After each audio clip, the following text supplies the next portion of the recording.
Bonjour, bonsoir, bonsoir, bonjour la famille. Mille excuses encore pour le retard. Vous savez, c'est samedi. Tellement de choses à faire. Mais quand on a donné parole, on devrait tenir à sa parole. Partagez. Biper les PTT. Biper les justiciers. Biper les PTT, biper les justiciers. L'heure est grave.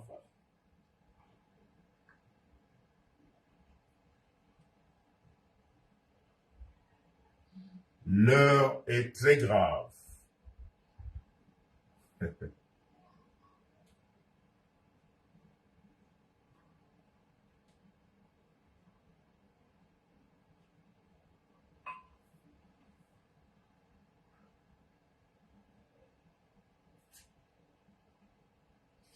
Bonjour Vivi William. Bonsoir ma sœur Hervé Cornélie depuis Londres. MB Lamour, bonsoir. Christian de Monaco, bonsoir.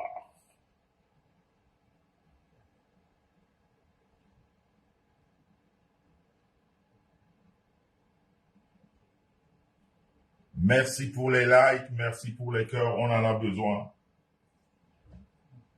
On en a besoin sur cette page. Merci pour les likes. Mafo, perfect. Bonsoir.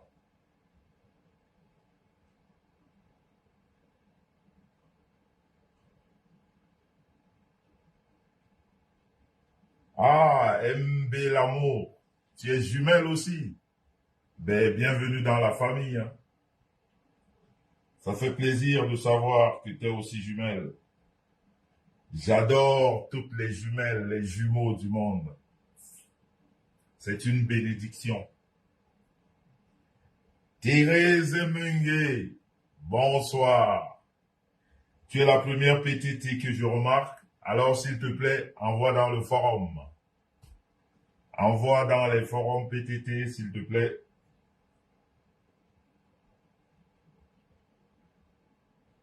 Marie-Flore Jonan, bonsoir. La PTT la plus présente de tous les temps, depuis les États-Unis d'Amérique, de Joe Biden, Rosine Enanga, bisous là-bas. Très très présente, la PTT Rosine Enanga. Ça fait plaisir de le savoir. Mani au cœur carré, Ndonga, bonsoir. Rebonsoir Rosine Enanga. Marie-Henriette Borel, bonsoir. Lily Fidèle, bonsoir. Precious Dan, bonsoir. Merci pour les cœurs, Rosine Enanga. Vivi Williams, bonsoir. Mispa Koloto dit qu'elle est aussi jumelle. J'adore les jumelles. Mispa Koloto, bienvenue dans la famille.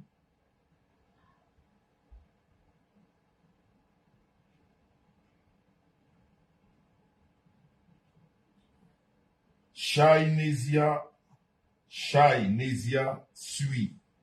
Bonsoir, j'espère ne pas avoir écorché ton nom. Fanny Enanga, bonsoir.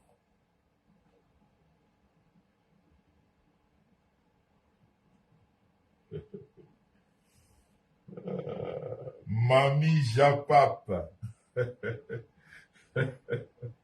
Mamie Japap, bonsoir. Hervé Cornélie, depuis Londres, merci pour les cœurs. Sandra Nguele, bonsoir. Betty Njok, bonsoir. Raissa Chana, bonsoir. Madeleine Yonda, bonsoir.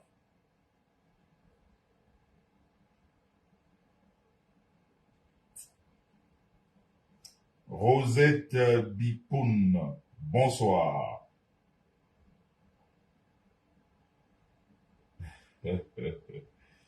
Vivi Bedine, bonsoir. Élise Kembaka, bonsoir. Henri Matingui, bonsoir. Virgile Muriel Quadrado, bonsoir. Merlin Mangele, bonsoir. Il y a la famille ce soir, ça fait plaisir. Il y a la famille, il y a les amis, il y en a de tout. Ça c'est bien, ça fait plaisir. Je ne sais pas si c'est le direct qui vous intéresse ou alors c'est le Japap qui consiste. C'est le Japap à traiter ce soir qui vous plaît. Qu'est-ce qui vous plaît en fait? C'est l'invité de ce soir, c'est le Japap, ou alors c'est juste le fait de m'écouter. Les amis, qu'est-ce qui vous plaît ce soir? C'est l'invité? C'est la page du couple Messan, ou alors vous avez le plaisir de m'écouter? Ahmed Vaisal, bonsoir.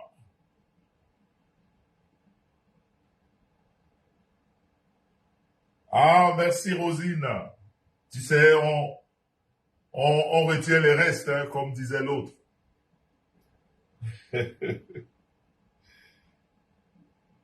Ah, ok. Coco Karen dit que l'invité de ce soir est très intéressant.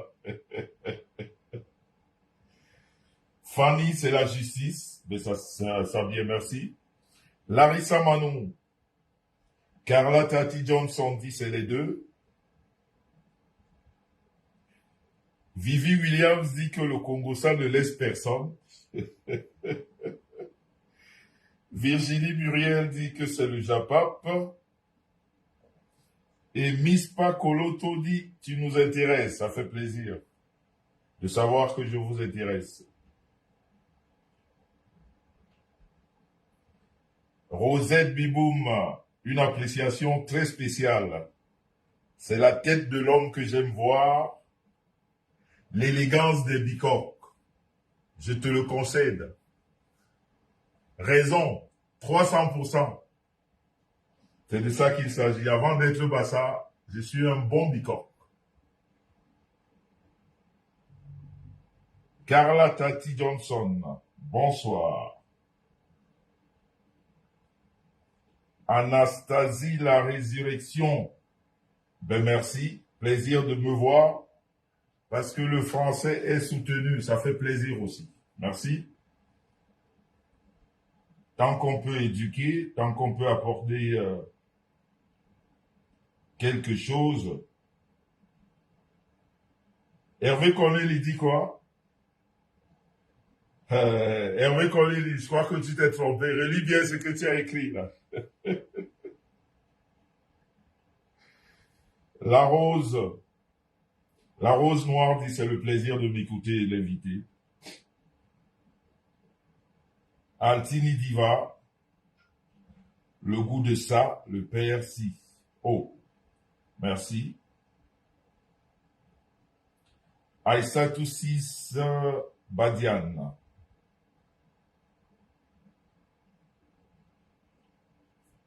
FP Flore Avi Magina. Bonsoir. Meba Minta dit que c'est le Japon qui l'intéresse. Elle n'aime pas ma tête. Annick VL, le fond et le toupet de certains. Laura la Lyon, toi tu veux voir la star. La star est à la technique.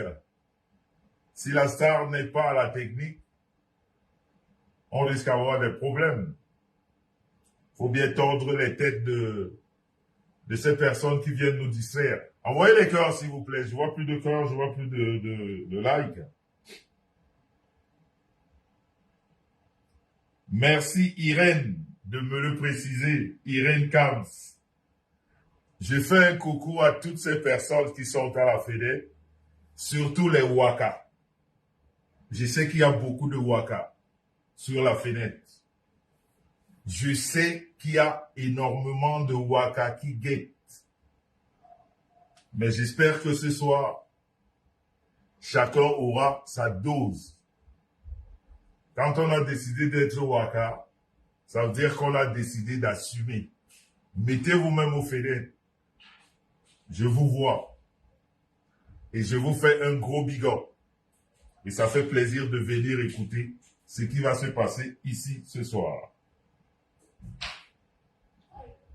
Esther Alexandra Ndoumbe et Youm. Bonsoir.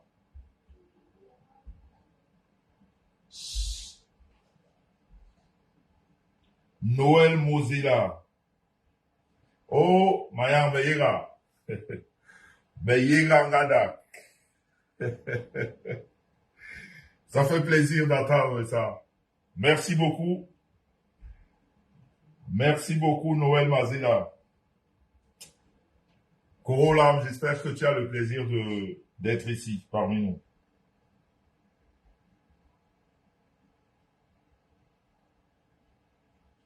Maël la diva, bonsoir, monsieur Messan. Vous êtes comment? Vous êtes élégamment élégant, mais je préfère votre femme en direct. Elle est si douce et adorable. Eh bien, merci pour elle. Hein. Elle est à la technique, là. Elle est à la technique.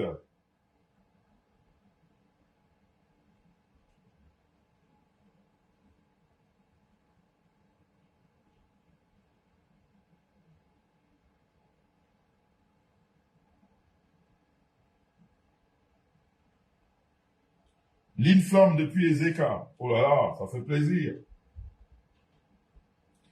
One fight big Kibo Heinsius.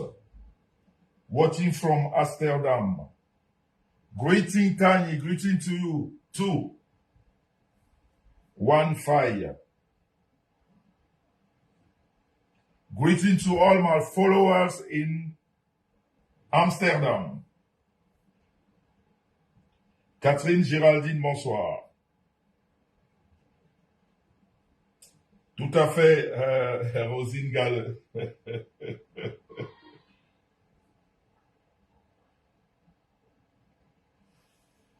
Ah ben voilà, Hervé Cornélie. Depuis Londres, le charisme de l'homme et le franc-parler. Ça fait plaisir, merci. C'est la sœur de l'autre. Voilà, je crois que j'ai dit bonsoir à tout le monde. Je vais déposer le truc parce que j'aime pas. Je vois pas encore d'invitation. Carla Tati Johnson, bonsoir, merci beaucoup. Noël Mosella, One Peace, One Love. On est ensemble. Toujours. Toujours. Faut jamais oublier ça. Janine Ngata, épouse et Bi. Oda Ebaï, je sais pas. Elle me demande de ne pas être long dans mon introduction. Aïe.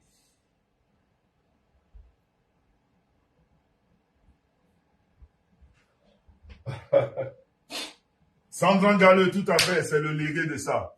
Ok, ben écoutez, bonsoir, bonsoir la famille. Bonsoir, comme d'habitude, d'avoir répondu présent à ce direct. J'espère que vous en tirerez quelque chose de positif. Vous savez, les directs, c'est pas toujours pour faire, comme je le dis très souvent ici, c'est pas pour publier les gens, c'est pas pour diffamer les gens, c'est pas pour jeter les gens à la vindicte populaire. Ici, c'est pour revendiquer. Ici, c'est pour parler. Ici, c'est pour se plaindre. Ici, c'est pour discuter. Donc, mon mur n'a aucunement aucune restriction envers qui que ce soit, en particulier les Camerounais, d'ailleurs. En particulier. Mais sinon, quel que soit le pays qui voudrait, je veux dire, un enfant de pays qui voudrait s'exprimer, ma page est totalement ouverte. Tout ce que je refuse, c'est des injures, c'est de la diffamation, c'est des accusations sans fondement. Mais sinon, si ce n'est que pour discuter, toute personne est la bienvenue. Ce qui veut dire que nous allons commencer par... vous savez que moi, je commence toujours par quelque chose. Je commence jamais par le sujet. Il y a toujours une mise en garde, il y a toujours des choses à apprendre. Et puis, je voudrais tout de suite répondre à une personne qui m'a fait un message ce matin concernant Marlène Evoutou. Je vais le dire ici. Il y a quelqu'un qui m'a demandé de parler de ça. Vous savez, moi, je ne parle pas des sujets parce que je les vois sur la toile. Il y a des choses qu'on peut avoir comme ça, tous des dénonciations communes, parce que nous avons décidé de parler, parce que nous sommes devant vous, et très souvent, vous attendez nos réactions. Mais je veux dire des problèmes comme celui de Marlène Evoutou. Déjà que le problème en lui-même, je veux dire ce qu'on voit, ça, moi, je n'aime pas. Je n'aime pas parce que je ne connais pas, parce que je n'analyse pas les images des gens. Et surtout, je suis contre tout genre de publication. Je ne fais pas partie de ceux-là qui soutiennent des publications, à tort ou à raison, surtout des publications qui tendent à diminuer, qui tendent à humilier, qui tendent à insulter. Je ne suis pas de ceux-là qui font la, je ne sais pas si je pourrais dire la promotion ou qui parlent, non. Mais par contre, si quelqu'un aurait le contact de Marlène Evoutou, si jamais elle a l'envie de venir en parler ici, de ces images qu'on voit, il n'y a que elle qui peut parler de ça. Moi, je ne peux pas les commenter. Et puis, je ne les aime pas. Le processus de publier pour publier, je n'aime pas. Je n'apprécie pas. Et donc, voilà, je ne suis pas fan de ça. La personne qui l'a fait, vous savez, très souvent, quand on a raison, on n'a pas besoin de publier. C'est ceux qui cherchent à avoir raison qui publient très souvent, ou alors ceux qui veulent humilier qui publient. Quand on a ces raisons, on n'a pas besoin de publier. On n'a pas besoin même de trop parler. Quand on a raison, on reste dans son coin, on fait ce qu'on a à faire et puis on se calme. Les personnes que vous voyez publiées sur la toile, très souvent, c'est des menteurs, c'est des manipulateurs qui publient les autres juste pour présenter une image qui n'est pas la leur. Il y a encore la semaine dernière, vous avez tous vu les images de Bobby. Il y en a qui l'ont accusé. On croyait que c'est une femme qu'il faisait sortir, qu'il n'aurait pas payé le loyer et pataton. Quand on jette comme ça une image au vu et au su de tout le monde, c'est juste pour diminuer la personne.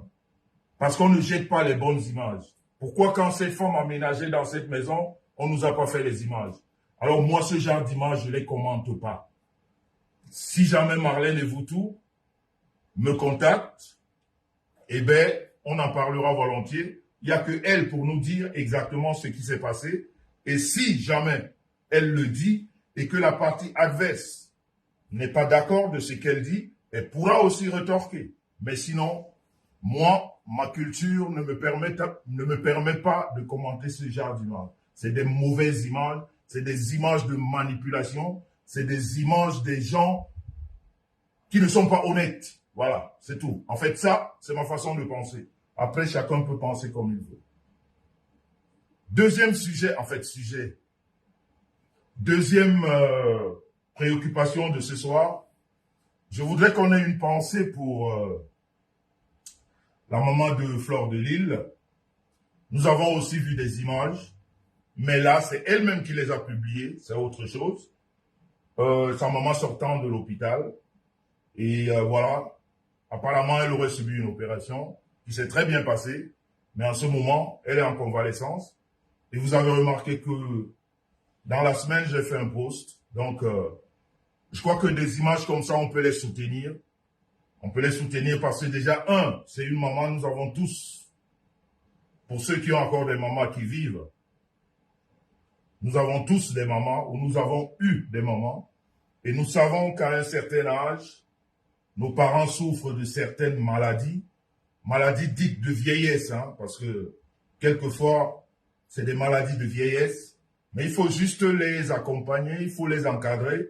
Et c'est une aubaine, c'est une chance pour maman Anna d'être ici, d'avoir sa fille à côté d'elle. Et je crois qu'elle a le meilleur traitement qu'elle n'aurait pas pu avoir au Cameroun. Tout ce qu'on peut lui souhaiter, c'est bonne guérison et beaucoup de courage à Flore qui s'occupe de sa maman, qui est très très près de sa maman, ce qui est aussi une bénédiction d'ailleurs. Je le dis très souvent ici, s'occuper de ses parents, c'est quelque chose de formidable. Vous savez, quand nous naissons, nos parents font tout pour nous protéger, pour nous donner à manger, pour nous envoyer à l'école, pour les filles, envoyer en mariage, et tout ça. Donc, à un certain moment, nos parents sont fatigués. Ils ont besoin en retour de notre apport financier, moral, physique, tout ce qu'il faut. Et quand on voit des personnes comme ça qui s'occupent de leur maman, qui les accompagnent, parce qu'à un certain âge, on n'attend pas de vivre, hein, on est en train de partir. Et ces personnes qui prennent le temps de s'occuper de leur maman, de leur apporter de l'amour, de l'affection, parce qu'à cet âge-là, c'est ce qu'elles ont besoin. Elles n'ont pas besoin de grand-chose.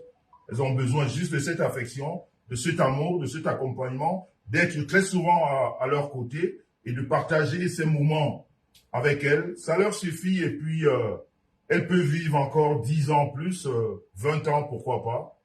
C'est pour ça que j'ai toujours condamné toutes ces personnes ici sur la toile qui insultent les mamans. Ces personnes qui insultent les mamans sont toutes maudites.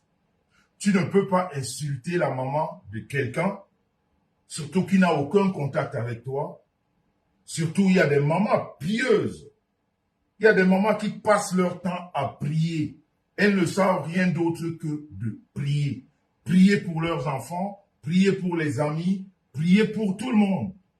Et alors, un individu ne peut pas se lever comme ça parce qu'elle aurait des problèmes avec quelqu'un d'autre et se mettre à insulter une maman qu'elle ne connaît pas.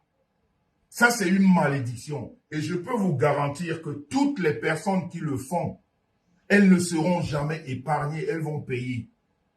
On ne peut pas insulter un parent.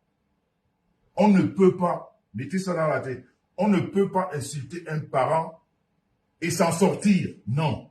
Si vous ne payez pas, vos générations, quelqu'un dans la famille va payer. Ça, c'est la loi de la nature. On ne peut pas éviter ça. Que toutes ces personnes qui ont l'initiative, qui ont la facilité d'insulter les parents sur la toile, vous allez seulement payer. Ça, c'est sûr et certain. Même, je vais dire, pour ceux qui lisent la Bible, ça fait partie des commandements. Honore ton père et ta mère, afin que tu vives longtemps. Et quand on dit ton père et ta mère, c'est pas seulement ceux-là qui sont tes parents qui t'ont mis au monde. Tout parent est celui qui pourrait avoir un enfant de ton âge. Tout parent pour un enfant est celui ou celle qui pourrait avoir un enfant de son âge. Donc quand vous n'honorez pas ces personnes, quand vous les insultez, quand vous leur donnez des étiquettes qui ne leur ressemblent pas, pendant qu'elles ont des genoux par terre, vous ne pouvez pas échapper. Vous ne pouvez pas échapper. Et la meilleure des punitions pour ces personnes, et je le dis très souvent, quand on insulte votre mère, quand on insulte votre père, ne répondez pas. Ignorez cette personne. Elle va payer. Et durement. Elle ne viendra pas vous le dire ici, mais elle va payer. Vous savez, il y a plusieurs façons de payer dans la vie. Surtout quand on touche aux parents. Ça, c'est des choses sacrées. Les parents sont sacrés. On ne touche pas aux parents. Pour ceux qui lisent la Bible, il y a une histoire d'un parent qui serait rentré ivre, après avoir bu beaucoup d'alcool, et qui est arrivé chez lui, je sais pas, il n'a pas pu s'habiller, se déshabiller, il a dormi, je sais pas, au canapé, au salon. Et il y a un enfant, un de ses enfants qui se moquait de lui, dit, oh papa, il est nu et tout ça. Et il y a un autre qui lui dit, mais non, on ne se moque pas. Et cet enfant a été puni sévèrement par Dieu, parce qu'il s'est moqué de la nudité de son père. Donc, il y a des choses qu'on ne fait pas. Ces femmes, ces hommes que vous voyez sur la toile pavaner à insulter, c'est des âmes perdues. C'est pour ça qu'il y a certaines personnes, il faut les éviter. Elles ne servent à rien. Plus elles vous approchent, elles vous apportent juste de la poisse et de la malédiction qu'elles traînent. Vous voyez une personne qui prend son téléphone, se met, insulte le parent d'une autre personne, c'est une personne qui est maudite. Elle ne peut rien faire de positif dans sa vie, ces personnes-là. C'est-à-dire, si vous êtes amis à ce genre de personnes, débarrassez-vous de ces personnes parce que la malédiction, c'est comme des maladies. Certaines malédictions sont transmissibles parce que vous n'avez pas le poids, vous n'avez pas le courage de dire à une personne que vous accompagnez, ce que tu es en train de faire n'est pas bien. Si elle est maudite, toi, son ami, tout de suite, tu as la même malédiction. Donc, c'était pour, comme ça, passer le mot à tous ceux-là qui savent pas ce que c'est que les parents. Moi, j'en suis fier. Mes parents, je les ai gardés. Mes parents ont travaillé. Mes parents sont venus ici chez moi. Ils ont passé beaucoup de temps. Ils ont été à l'hôpital. Ils ont fait des allers et retours. Mes parents sont morts. Mes parents, les deux, sont morts avec des papiers européens dans la poche, comme on dit. Les deux sont morts avec des papiers européens dans la poche. Ça veut dire que quand ça n'allait pas, ils venaient se faire soigner. Ils se reposaient. Et à un moment donné, vous savez, nos parents, ils sont fatigués. Les allers-retours dans les avions, les longs couloirs, les marches et tout ça. Moi, à un moment, mes parents, ils ont dit là, bon, c'est bon. On a assez voyagé, même si on mourait aujourd'hui. Ben, vraiment, nos enfants, vous, je veux dire, quand ils parlaient de nous, les enfants, ma petite sœur qui est à Paris, et moi qui suis ici, ils étaient trop fiers de savoir que, à tout moment, ils pouvaient venir ici se faire soigner, se reposer, faire la balade entre la Suisse, Paris, voir les enfants, et puis rentrer. Et ça a été une grâce jusqu'à leur départ. Jusqu'à leur départ. Moi, je me rappelle que mon père, j'étais en vacances en Afrique quand mon père est tombé malade. Je me rappelle très très bien comme si c'était hier. Même pas une longue maladie. Parce que mon père a vécu sa jeunesse. Il n'a pas été longtemps malade.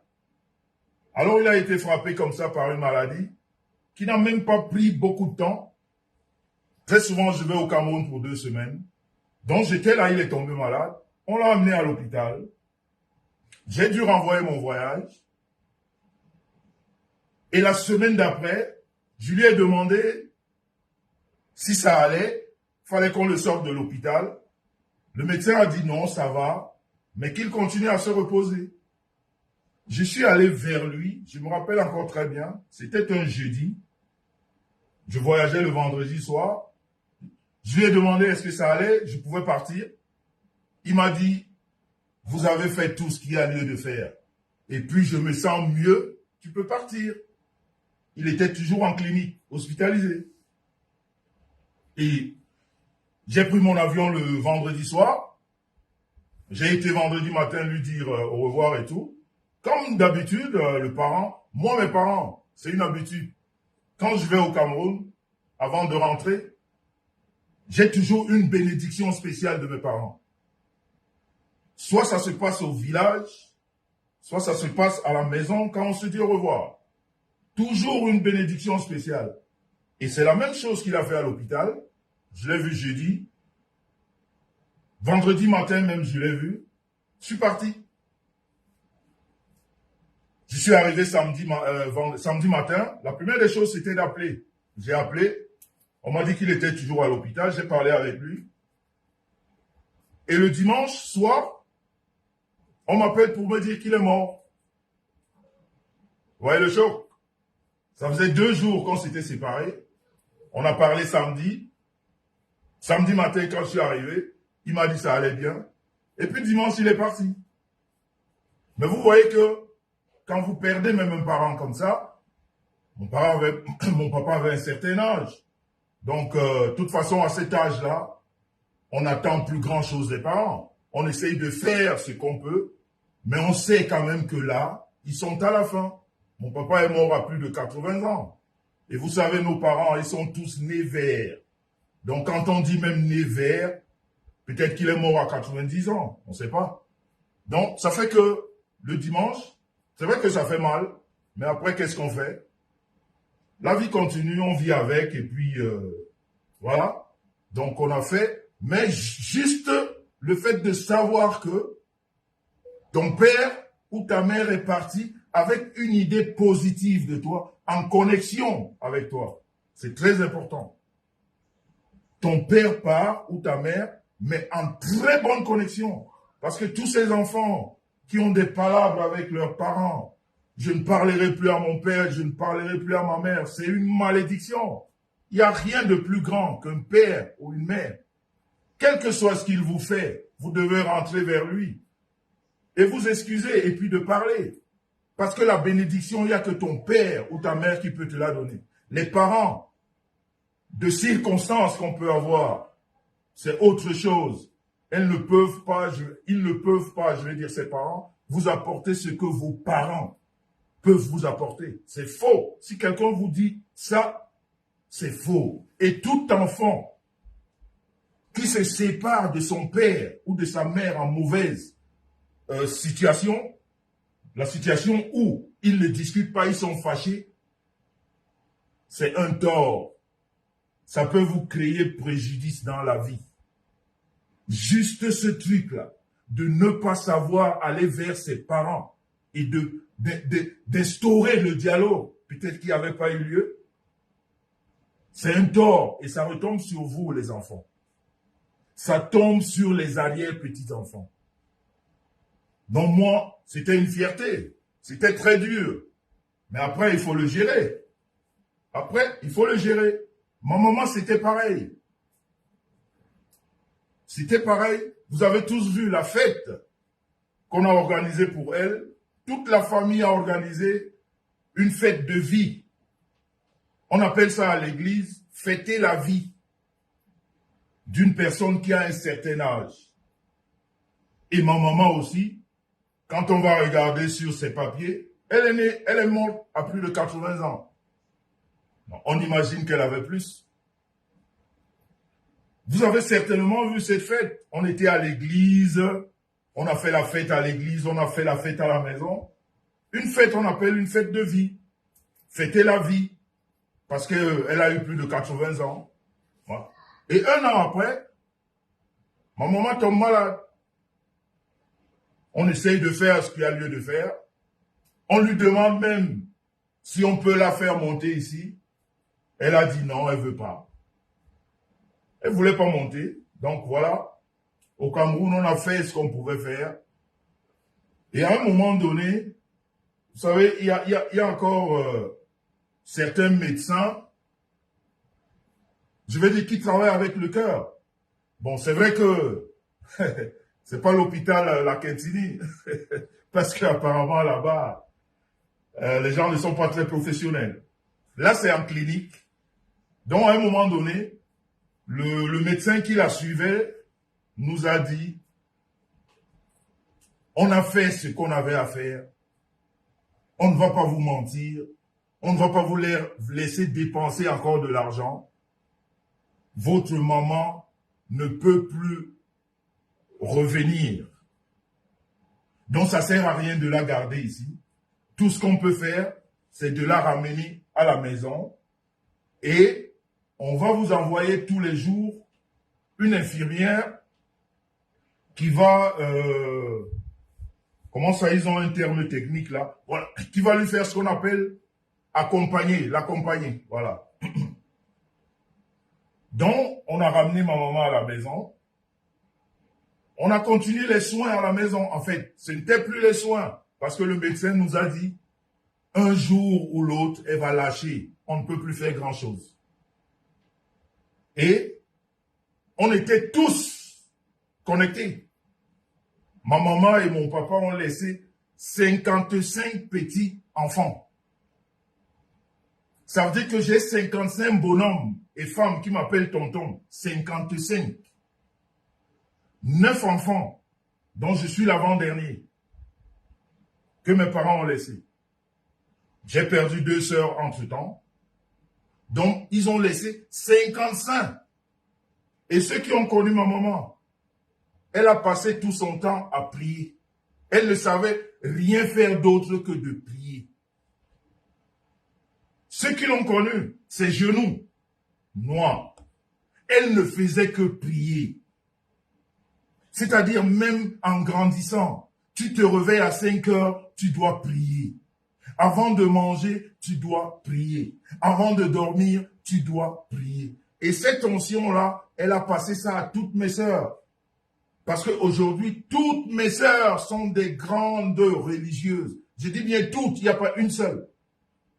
Elles ont sacrifié leur vie. Vraiment, quand on dit sacrifier, quoi, elles ne font que ça.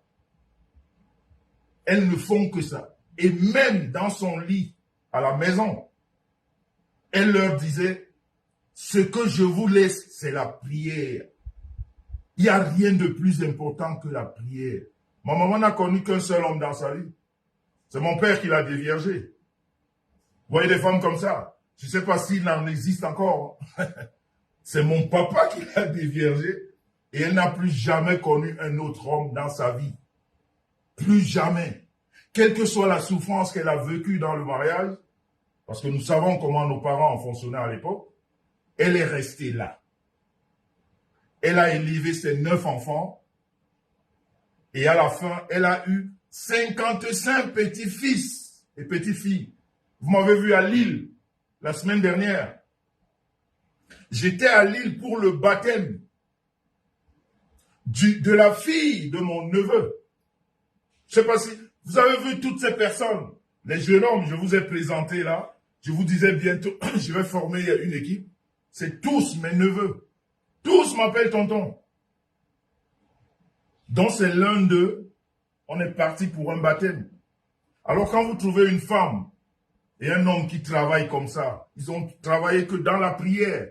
Ils ne savaient pas voler ni arnaquer.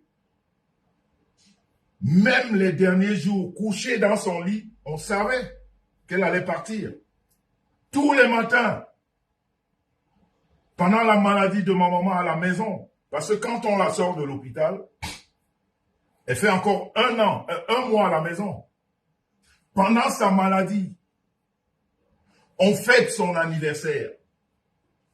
Parce que pendant sa maladie, étant à la maison, quand le médecin nous a dit elle doit partir, on a fait son anniversaire. Nous qui n'étions pas là, on était connectés. Et ma maman est morte, elle connaissait encore tout le monde. Quand tu appelais, elle dit ça, c'est la voix de Jean-Louis. Wimbo, les jumelles vont comment? Azaza, parce que ma maman appelait toujours Azaël Azaza. Mais fais attention à ta femme. C'est-à-dire, toujours les mots d'une maman. Elle est couchée. Elle-même sait qu'elle va mourir. Elle sait. Parce que très souvent, les vieilles personnes, à un certain âge, quand la maladie te touche, tu sens dans ton corps que, puisqu'elle n'avait que ces paroles, même le jour où on a fêté son anniversaire, elle nous disait, tout ce que je voulais, c'est la prière. Tout ce que je voulais, c'est la prière. Elle me dit, Jean-Louis, toi, il faut te calmer. Calme ton cœur. Tu es trop radical, il faut te calmer. Il faut laisser les choses de la vie. Tu as été malade toi-même, tu as vu. Faut pas trop t'énerver. Même quand les gens t'énervent, calme, bois de l'eau. Calme-toi. Occupe-toi de ta femme, de tes enfants, c'est le plus important. Le reste, c'est les choses de la terre. Ça, c'est les dernières paroles de ma maman. On a fait l'anniversaire dans cette ambiance. Nous, on pleurait. Ça nous faisait mal. Parce que le médecin nous a dit qu'à tout moment, ça va s'arrêter. Et le jour que ma maman meurt, le médecin était là le matin, comme d'habitude, l'infirmière qui venait toujours faire les soins à la maison.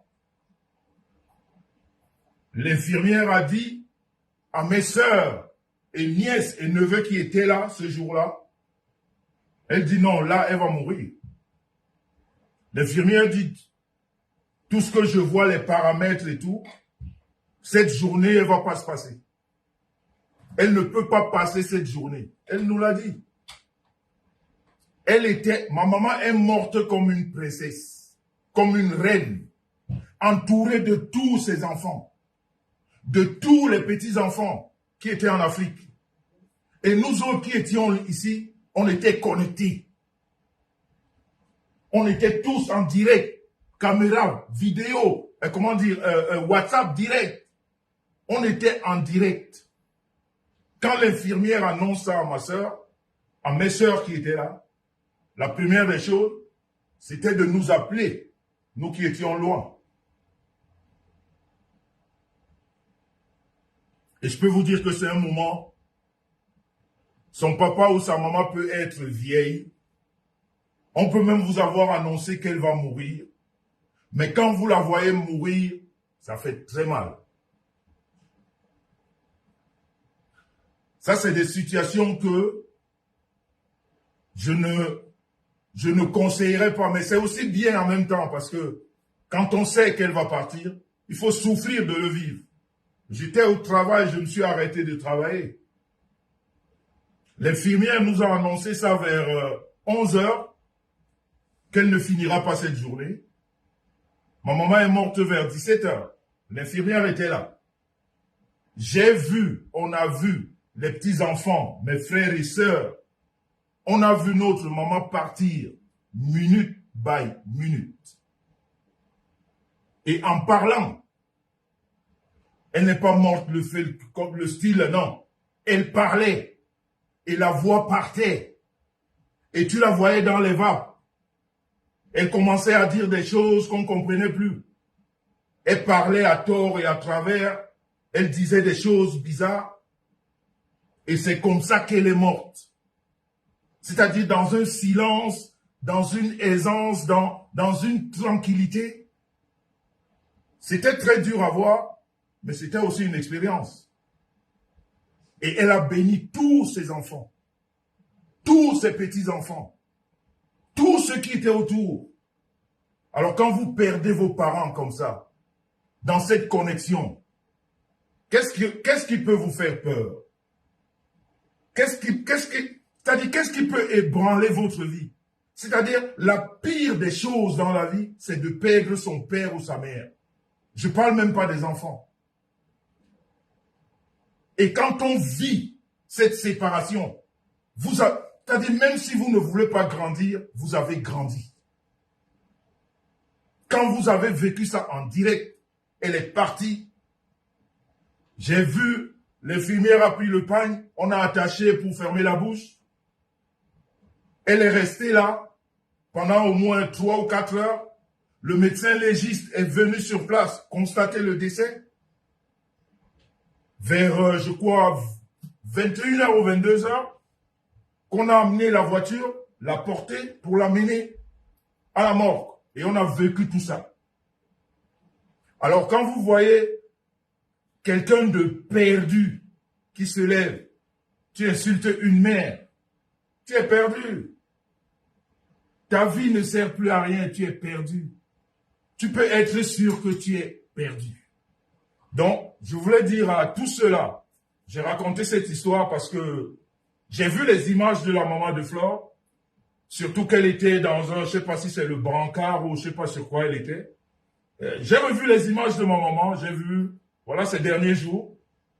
Et c'était une fierté, une force, un mal en même temps de vivre tout ça. Mais bon, quelquefois c'est un mal pour un bien, parce que nos parents, de toute façon, à plus de 80 ans, ils ne reviennent plus, ils doivent partir. Donc vous qui avez encore vos parents vivants, quel que soit ce qui s'est passé, des difficultés familiales, des histoires qui quelquefois tendent la famille, vous séparent, je vais dire votre frère n'est pas votre mère. Votre frère, pardon, n'est pas votre père. Votre sœur n'est pas votre mère. Quand votre mère est vivante, remettez le contact. Quel que soit ce qui s'est passé, avant que Dieu ne la rappelle, il faut casser ça. Il faut remettre le contact, il faut discuter.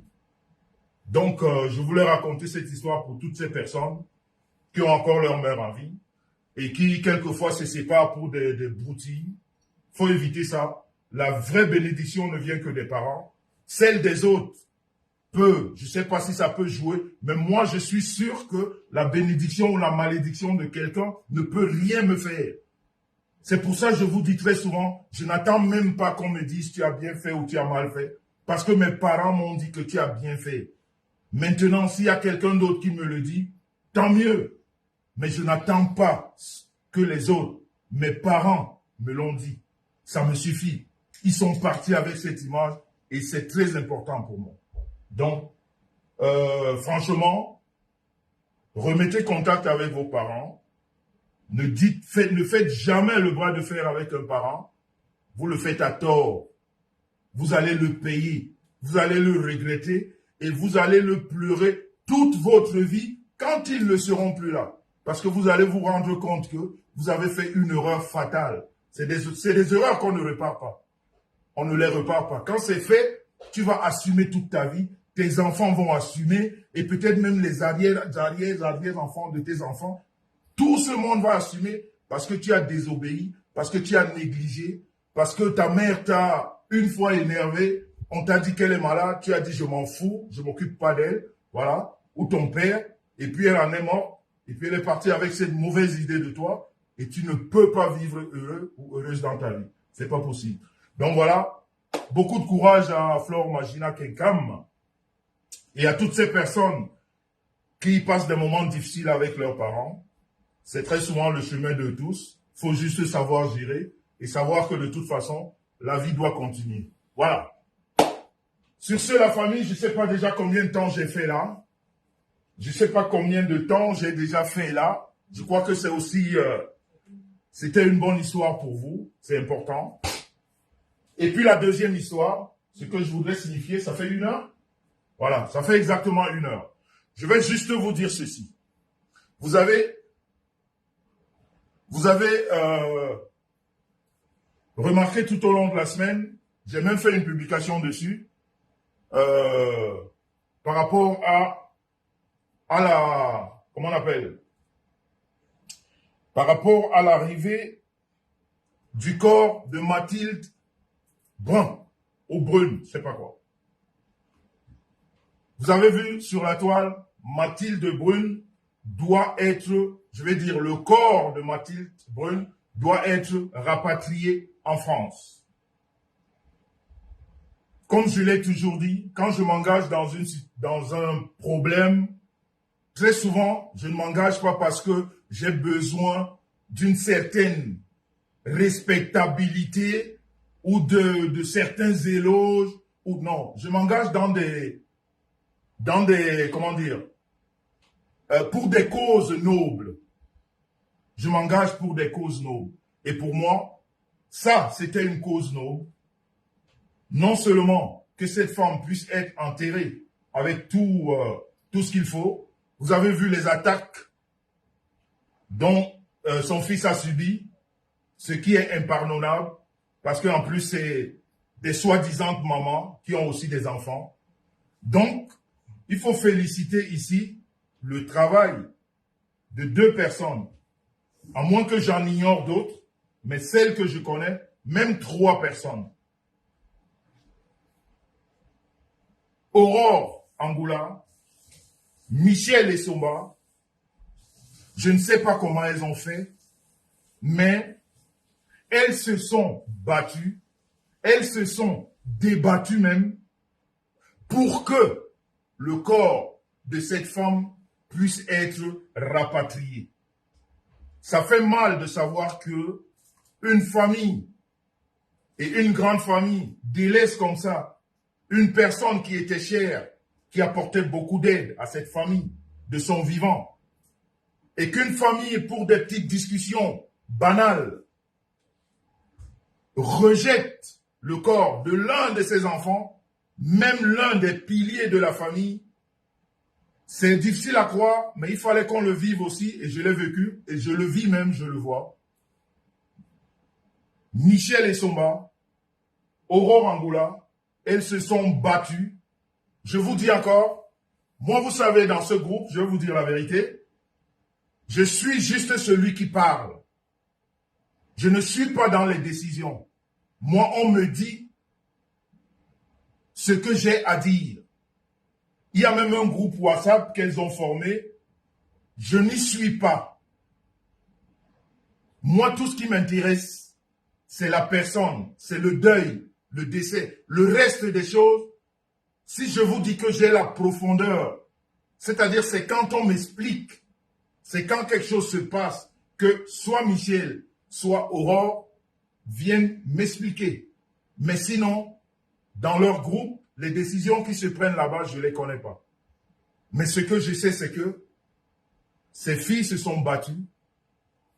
Elles ont utilisé les moyens légaux parce que nous avons fait des lives que vous avez remarqué. Et ça nous fait aussi savoir que les plus hautes autorités nous suivent. Parce qu'après certains lives, les autorités réagissent ou alors agissent. Et là, l'ambassade de France a réagi de façon positive. Michel Essomba et Aurore sont rentrés en contact avec l'ambassade parce que quand vous écoutez certaines folles alliées sur la toile, c'est des gens à ne même pas parler, à ignorer, c'est de la merde. Il faut les ignorer, elles ne servent à rien dans la vie. Ces 2 femmes se sont battues, elles sont allées vers le consul. Je ne sais pas comment elles ont fait pour avoir ces relations. Elles ont envoyé le jeune Chatry qui a versé toute la paperasse qu'on demandait par rapport au décès de sa maman. L'ambassade a envoyé un médecin légiste à l'hôpital et l'ambassade a décidé de prendre en charge, mais de façon intégrale, le retour du corps de Mathilde ici. Ils ont décidé de prendre, je dis bien en charge. C'est l'ambassade qui prend tout en charge. Le retour de ce corps. Et l'ambassade, et même la ville où elle habitait, je crois à Cannes, ils ont décidé de faire une autopsie avant d'enterrer Mathilde. Donc, comme elle rentre là en France, et le rapatriement est prévu le 18, à moins que les choses ne changent entre-temps, mais c'est le 18 que l'ambassade a organisé avec, je crois, l'agence Air France pour rapatrier le corps. Arrivé sur place, l'ambassade, avant tout enterrement, veut faire une autopsie. Parce que jusqu'au jour d'aujourd'hui, au Cameroun, personne n'a déterminé de quoi est morte cette femme. Et comme la législation française ne peut pas laisser enterrer un enfant du pays comme ça, sans savoir exactement ce qu'il en est, alors ils ont décidé de faire une autopsie. Et ces deux filles se sont battues comme des lions. Il y a eu beaucoup d'argent de payer, je vais dire, aux frais personnels. Parce que vous savez comment l'administration se passe au Cameroun. Elles se sont démerdées. Elles se sont, je dis bien les deux, hein. Moi, je n'y suis pas. Moi, je parle tout simplement. Je viens, je parle, je dis ce qu'on a envie. Ce qu'on me dit, je le redis. Et comme je l'ai dit dès le début, c'est une fille que je connais, je n'ai jamais connue. Mais j'ai pris le mal de son fils. Moi, c'est son fils plus. Quand j'ai causé avec lui, j'avais très mal à sa place. Et j'ai dit, je vais parler. Donc, au jour d'aujourd'hui, Mathilde sera rapatriée, ou alors le corps de Mathilde sera rapatrié le 18. Et, comme moi je reste dans la franchise, moi je ne veux pas une situation qui demain, on me dira, il s'est passé ci, il s'est passé ça. J'ai demandé à Michel, parce que j'ai pas pu avoir Aurore. J'ai pas pu avoir son fils non plus. J'aurais voulu que un direct soit fait pour expliquer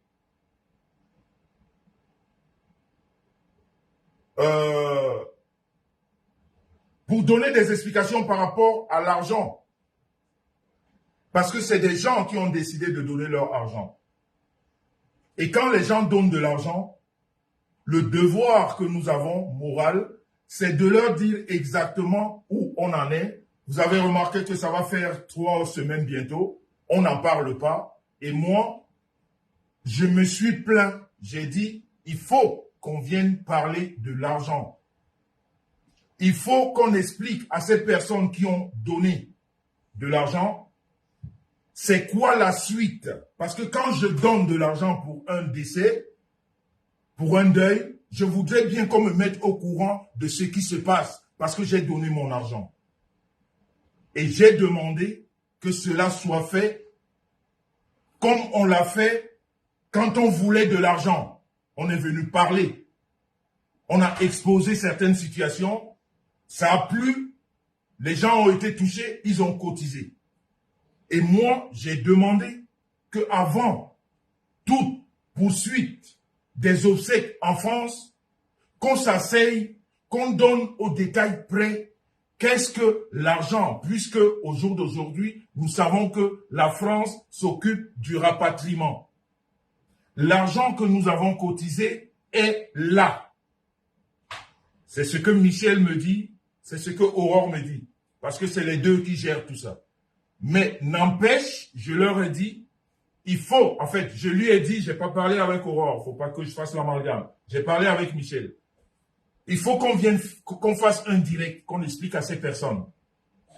Et qu'on donne le programme de l'arrivée du corps de Mathilde à Paris. Parce que si vous avez décidé de faire des obsèques à Paris, peut-être qu'il y a des amis qui voudraient s'y joindre. Moi, j'aime la clarté parce que c'est des choses assez sensibles. C'est des choses qui touchent à la famille. Et quand ça touche à la famille, il faut être clean dans ce que tu fais. Parce que la famille reste la famille. Alors, Michel m'a donné sa position. Elle m'a dit qu'elle a été tellement blessée de tout ce qui s'est passé. Elle préfère parler après l'enterrement de Mathilde. Je reprends ces mots. Hein. Elle m'a dit qu'elle préfère faire un direct après l'enterrement. Elle ne veut plus parler avant que Mathilde ne soit enterrée parce que ça lui coûte beaucoup d'énergie, ça lui coûte même financièrement pour quelqu'un qui n'était vraiment pas son ami, ça lui coûte beaucoup et à elle et à Aurore, dont elle n'est plus prête à parler, elle parlera qu'après l'enterrement. Moi, je lui ai dit, c'est pas moi qui décide dans ce sujet. Moi, je donne une idée. Je dis, par respect pour les gens, elle m'a dit, on va leur expliquer après. Moi, je ne suis pas pour l'après. C'est pour ça que je viens en parler ici, parce que je voudrais, dans une situation de famille, que les choses soient claires. C'est naturellement, ces deux personnes qui font tout pour que cette femme soit rapatriée. Mais ce que j'ai dit à Michel, qu'elle ne doit pas oublier, c'est que du moment où le corps de Mathilde est ici en Europe, c'est-à-dire du jour au lendemain, Mathilde a 2 enfants ici. Et ces enfants ont le droit sur ce corps parce que c'est leur maman. Donc je pense que il faut à tout prix travailler avec ces personnes. Et même la sœur de Mathilde, j'ai dit, même comme au départ, toutes ces personnes nous ont rejetés, il faut repartir vers ces personnes. Parce que maintenant, le corps vient sur le sol français. Et cette femme a laissé les enfants ici. Et ces enfants ont le droit sur la dépouille de leur maman. Je leur ai dit, moi, je voudrais que ces personnes, il ne faut pas leur mettre au courant. Il faut les joindre dans cette histoire à partir de ce moment. Je veux dire des personnes qui sont ici. Ces 2 enfants qui sont ici. Michel m'a dit qu'ils vont les appeler pour leur dire que le corps arrive.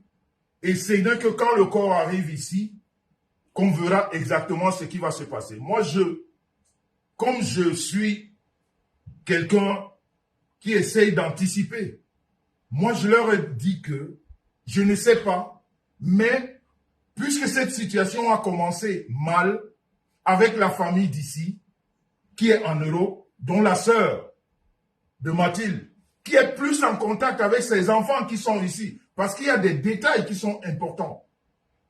Parce que sa sœur, Sophie, est plus en contact avec ses frères ici. Et c'est elle qui je pourrais dire, les manage. Ils savent que, vous savez, ils ont l'éducation européenne. Ils ne connaissent ni Michel ni Aurore. Ils connaissent Chatry, que c'est leur frère, mais ils ne se sont jamais vus. Donc, ces enfants écoutent plus la tante. Et c'est pour ça que je leur ai dit, arrivez ici, s'il y a un programme de fait, ces enfants peuvent chambouler tout le programme parce que c'est le corps de leur maman. Et il faut commencer à leur mettre dans, c'est-à-dire qu'ils le veuillent ou pas, qu'ils aillent vous dire qu'on ne veut pas, mais il faut qu'ils soient, je veux dire, quand le corps arrive là, mardi ou je sais pas, le 18 ou le 19, qu'ils soient là, s'il y a des obsèques à programmer et tout, ils doivent être au courant. Mais Michel a l'air très fatiguée de cette histoire. Elle veut vraiment faire ce qu'il y a lieu de faire. Et elles sont en train de s'occuper, de s'en occuper, je vais dire, pour que Mathilde soit enterrée en France, en mettant la famille au courant, en mettant la famille. Ils m'ont dit qu'ils vont appeler la famille. Donc la famille, donc la sœur et le fils. Mais moi, je leur ai dit que moi, je ne vois pas ça très bien. Mais après, c'est elle qui décide. Comme je vous dis, moi, je ne suis pas, je sais pas, je parle tout simplement. Mais je vous dis encore, elles ont constitué un groupe WhatsApp sur lequel elles travaillent, le groupe dans lequel je ne suis pas dans. Je ne sais pas ce qui se passe là-bas. Pour vous dire, moi, j'ai appris comme vous sur la toile. Parce que c'est quand je vois sur la toile des personnes qui commencent à parler du rapatriement de Mathilde, c'est à ce moment que j'appelle Michel pour lui demander, je vois des choses. Est-ce que ce que je vois est vrai? Est-ce que ce que je vois est vrai? C'est là où elle me dit, ah ben voilà, tiens. Qui a demandé à entrer. Donc, c'est là où elle me dit, oui, c'est ça. Mais moi, je voudrais que les choses se passent avec la famille. Parce que il y a des choses que tu le fasses bien, que tu le fasses mal, quand ça ne te concerne pas directement, les propriétaires du dossier, comme on dit, peuvent à tout moment chambouler tous les programmes. Donc, il y a Michel qui a demandé à rentrer là. Allô? Allô? Oui, je t'entends, mais je te vois pas. Mais bon, c'est pas grave, c'est comme la dernière. J'ai pas mis la vidéo. Bonsoir. Bah là, je suis obligée d'intervenir parce que là, on m'a dit que tu étais en direct et puis que bon, bah, j'ai été mentionnée. Alors, je vais répéter, enfin, je vais plus ou moins expliquer. Moi, j'ai dit que je parlais à mon nom. D'abord, bonsoir tout le monde.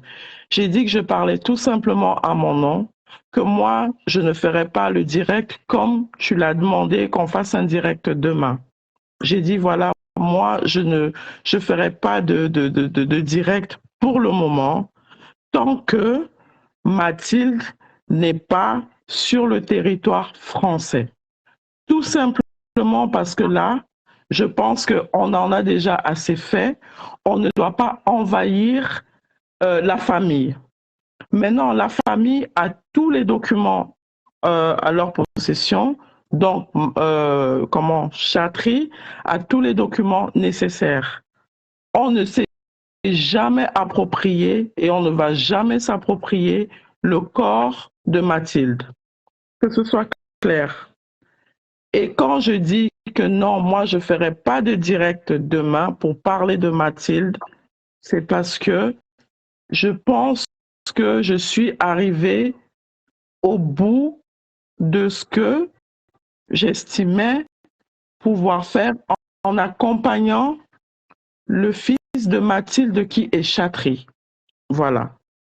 Donc, je ne veux pas entendre que Michel a dit, Michel a ceci, les enfants ont fait que. Non, nous ne faisons pas partie de la famille. On a apporté notre aide.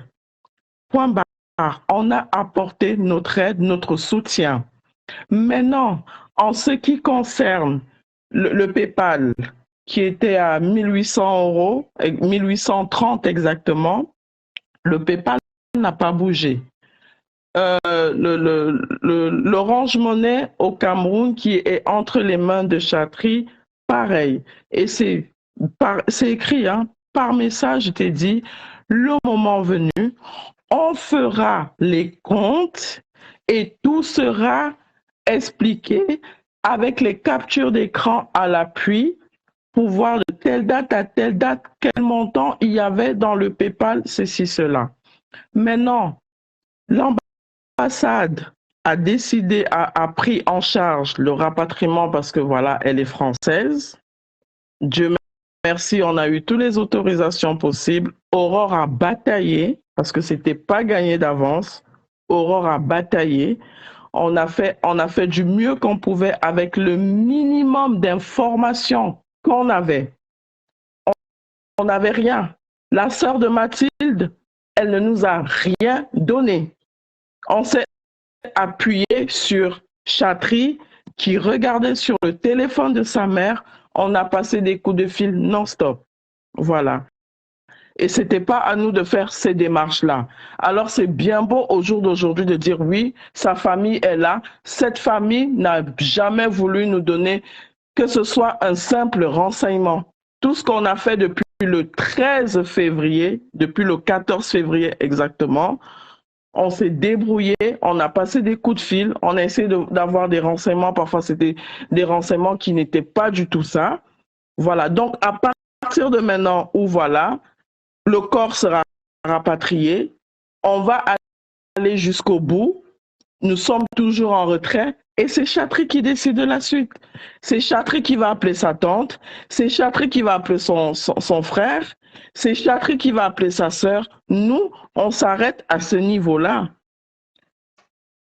La preuve en est que le corps, c'est quand même terrible à dire, hein? Qui c'est qui va prendre le corps? C'est Aurore qui récupère le corps à Paris. Est-ce que Aurore fait partie de sa famille? Non. Michel, on a fait un post. Sans toutefois te couper, excuse-moi. Je voulais juste, comme tu es venu, c'est bien, mais bon, on va. S'il vous plaît, c'est pas le direct de comment dire, comment on dit, Mathilde Brune.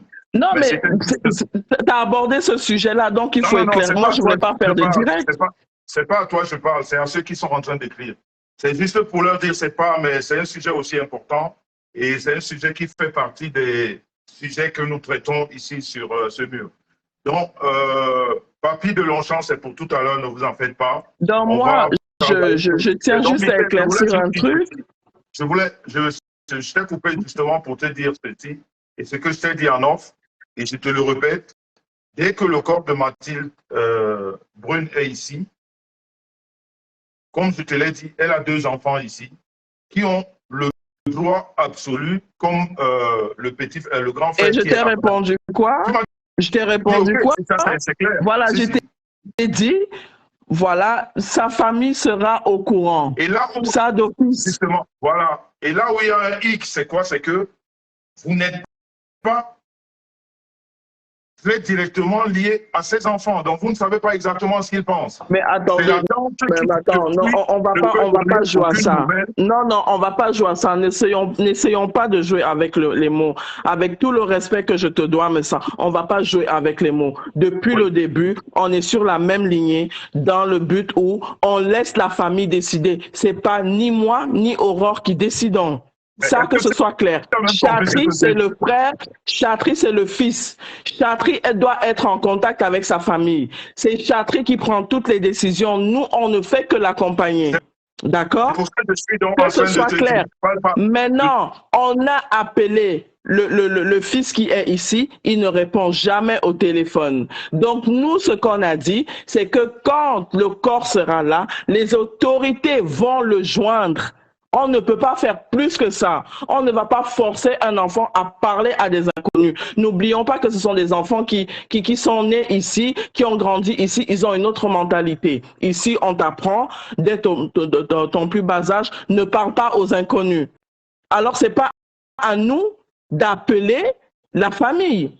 Nous, on traite déjà avec un membre de la famille qui est le fils légitime de Mathilde, qui fait les démarches depuis le début, depuis le Cameroun. Le reste, excusez-moi de dire ça, ça ne nous regarde pas. On fait ce qu'on a à faire. Maintenant, si la sœur qui s'appelle, je ne sais plus qui, j'ai oublié le nom, la sœur qui est à Nice, Sophie, merci. Sophie maintenant est au courant que tous les papiers sont bons, le corps de sa sœur revient, mais à un moment donné, qu'elle se lève et qu'elle bouge son cul. Parce que ce n'est pas à une inconnue à Aurore d'aller récupérer le corps à l'aéroport alors que ce n'est pas sa famille, ce n'est pas sa copine, ils ne se sont jamais vus. Ça, c'est déjà un traumatisme pour Aurore qui va aller voir, qui va aller retirer un corps, retirer le cercueil. Sa sœur est où dans tout ça? Mais à un moment donné que sa sœur dise que oui, vous avez fait ce que vous avez fait, vous avez trop fait, maintenant je prends la relève, elle est où? Mais c'est trop facile de dire qu'elle a sa famille, elle a ses enfants. Celui qui est là, il est majeur. Il est au courant de la situation parce que son frère l'a envoyé le message. Pourquoi il n'hésite donc pas que oui, maman arrive quand? J'irai accueillir maman. La décharge, qui va signer la décharge, c'est Aurore. Alors à un moment donné, arrêtez de faire des directs et indexer les gens. Parce que c'est comme si nous, on prend les décisions, comme si on est en train d'arracher ce corps-là. On n'arrache aucun corps. On n'arrache aucun corps. Imaginez quand même, c'est quand même le comble. C'est Aurore qui va aller récupérer le corps. C'est Aurore qui a envoyé tous ses papiers parce qu'on était bloqué au niveau des papiers. Même ses copines, ses collègues, à un moment donné, ils se sont désistés. L'ambassade nous appelle, tout le monde nous appelle. Et qui c'est qui a demandé à ce que le corps soit rapatrié? C'est le procureur de la République pour besoin d'enquête pour faire l'autopsie. Ce n'est jamais, comme vous avez dit, c'est le procureur. On a la lettre du procureur, il exige que le corps doit remonter telle ou telle date. Et c'est à l'adresse de qui? C'est le nom de qui? C'est Aurore Angoula. Tous ces papiers sont là-bas. Donc, à un moment donné, arrêtez de faire les directs parce que indexer les gens comme ça, là, je ne suis pas d'accord. Cette histoire nous rend malade, on ne dort pas. C'est hier où on passait des coups de fil de gauche à droite pour trouver une robe. Mais sa sœur est où, bordel de merde? Sa sœur est où dans tout ça? C'est à nous de chercher la robe. On le fait pourquoi? Et sa sœur est couchée à Nice. C'est hier qu'on cherchait la robe de gauche à droite. Et c'est Cristal qui a acheté la robe. Aujourd'hui, ma belle-sœur qui ne connaissait pas Mathilde cherchait les gants dans tout, les gants et les chaussettes, les bas dans tout Yaoundé. Sa sœur est où dans tout ça? Alors qu'on fait quand même les postes de temps en temps, mais à un moment donné, qu'elle se rapproche ou de toi ou de je ne sais pas quelqu'un, n'importe qui pour dire que oui, c'est quoi la suite, qu'est-ce que je dois faire? Elle est gaillardement assise, mais j'en ai rien à foutre comme insulte. On parle d'une personne qui est décédée. Nous sommes des inconnus. La famille est où? La famille est où? Tout ce qu'on a dépensé, on était obligé. Vous savez combien Aurore a dépensé? On faisait tous ces calculs hier. Vous savez à quelle heure on a dormi? Et on n'a pas touché 1 euro du PayPal ou de l'Orange Money. Donc, c'est ce que je voulais éclaircir. Merci, au revoir, et ça m'énerve. Bonne soirée. Ok, merci. Voilà, je te descends. Il y a un commentaire qui dit là que vous avez décidé d'amener le corps. On n'a jamais décidé d'amener le corps. Que ce soit clair. On n'a jamais décidé d'amener le corps. On a respecté ce que son fils voulait, que sa mère ne soit pas enterrée dans un lieu où il y a des problèmes, qu'il aimerait que sa mère soit enterrée dignement et que la mémoire de sa mère soit respectée. Il nous l'a demandé, donc on n'a fait qu'accompagner ce garçon qui était livré à lui-même. Depuis des mois, il est livré. Aucun membre de sa famille ne lui parle. Donc on arrête de dire, vous avez décidé de monter le corps. On est qui pour décider? On a expliqué tout ça. On a expliqué tout ça aux autorités. L'ambassade de France, le consul, tous ces gens étaient au courant. On a expliqué. Et Chatry lui-même a parlé. Les inspecteurs à Ebolova ont été, ont été écoutés. Hein? On les a entendus, autant pour moi. Pourquoi ça a mis autant de temps? On ne se décide pas comme ça, puis hop, voilà, non. Nous, on sait que nous sommes des connaissances. Aurore, on sait que c'est une connaissance qui n'a jamais vu Mathilde. Donc on arrête de dire qu'on a décidé de faire monter le corps. Le fils et le blanc a écouté ce que le fils a dit. Le fils a dit, j'aimerais que ma mère soit enterrée tel endroit. Et parce qu'ils ont vu que là-bas, c'était des problèmes. Plusieurs fois, ils sont montés là-bas. Plusieurs fois, ils ont fait des descentes à Ebolova. Et ils ont vu et justement que oui, c'était un lieu à problème. Donc, on va écouter ce que le fils dit et le fils a décidé que voilà, sa mère doit être enterrée en France, il sera tranquille. Et si on veut, on vend la maison, on fait tout ce qu'on veut. Mais il ne veut pas qu'on enterre sa mère et qu'on déterre encore sa mère et qu'on aille abandonner sa mère en brousse. Donc quand les gens viennent faire les commentaires là, réfléchissez avant de sortir vos inepties là.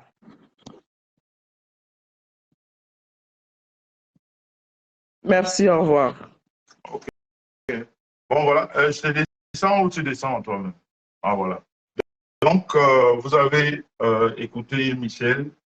Vous savez, quand quelque chose concerne une famille, il faut toujours le faire avec beaucoup de tact. Parce que des situations de famille dans lesquelles nous, on se met pour apporter de l'aide, à tout moment, quand la famille veut reprendre, comme on dit chez nous, ces choses, elle vient vous bousculer et vous n'avez même plus la parole. Donc, moi, j'essaie d'anticiper. C'est pour ça que j'ai parlé. Et c'est bien comme Michel est venu intervenir elle-même. Parce que c'est les deux, comme je vous ai dit, qui travaillent depuis février, je pense. Et au jour d'aujourd'hui, je pense qu'elles ont beaucoup fait. Elles ont même trop fait. Mais moi, je continue à le dire, quand tu travailles pour une, parce que là, elles sont en train de travailler pour une famille. Et quand tu travailles pour une famille, à tout moment, la famille peut réagir et récupérer, comme on dit chez nous, ces choses. Donc, si cette femme-là, demain, elle est ici à Paris, son fils-là, qui ne prend pas le téléphone, ou sa fille, je ne sais pas, elle peut venir demain et dégager et Michel et Aurore et dire que c'est le corps de sa mère et il n'y aura rien. Je veux dire, l'autorité ne leur en voudra pas. Parce que c'est des choses, c'est la loi. Mais depuis que cette histoire a commencé, vous avez bien suivi que la famille, et je l'ai dit quand j'ai commencé, la famille, pour des discussions banales, ont tout délaissé. Et heureusement que ces deux filles sont là pour aider ce garçon. Mais moi, comme ça rentre ici, et je suis sûr que cette famille va, puisque dès le début, quand je dis cette famille, celle qui est ici, et sûrement avec les idées qui viendront du Cameroun, Et comme c'est la sœur Sophie, la tante Sophie qui est en contact avec ses neveux, Dieu sait c'est ce qu'ils ont dans leur tête. Donc, dès le moment où le corps est ici, tout peut changer et à tout moment. Parce que ce sont ses enfants. Et tous les efforts et toutes les forces que les autres auront mis, eh bien, ils vont se retrouver là comme ça. Parce que déjà, dès le départ, il n'y a pas une entente. Mais je crois que personne ne peut ignorer ici. Je vous l'ai dit, ces deux filles-là ont beaucoup travaillé, ont mis de leur argent, ont mis de leur temps, mais ils ont mis pour une famille, c'est ce qu'elles ne veulent pas comprendre. C'est là où on a des fois la discussion ne passe pas. C'est-à-dire quand tu travailles, même un enfant que tu élèves dans ta maison, l'enfant de quelqu'un d'autre, le jour que cet enfant décide de se retourner contre toi et aller vers ses parents, tu ne peux rien faire. C'est pour ça qu'on court toujours vers la famille. Même quand elle rejette, on repart là-bas. Et j'espère que Sophie va écouter, ou alors elle a écouté tout ça, et elle va aller vers ces personnes pour qu'on arrange, ne serait-ce qu'ici, en Europe, que les obsèques se passent bien, que ça ne se passe pas par le biais d'Aurore, comment dire, de Michel, que ça se passe entre ses mains, que quand le corps arrive, qu'elle accueille sa sœur, ou avec ses enfants. Mais si déjà, parce que c'est ce que Michel et Aurore tendent à oublier, Sophie n'est pas dans la même longueur que les deux. Et ces deux neveux non plus, qui n'ont pas le contact. Et pourtant, c'est leur mère. Mais à Paris ou en France, tout peut changer. Juste par rapport à ces deux personnes. Même si Chartry est là, même si Chartry donne toutes les initiatives, c'est ces enfants qui sont ici en Europe. Là, on est au niveau de l'Europe maintenant. Donc, c'était juste une parenthèse pour essayer d'expliquer tout ça. Et pour vous dire que je vais prendre mon téléphone, je vais vous passer directement les messages.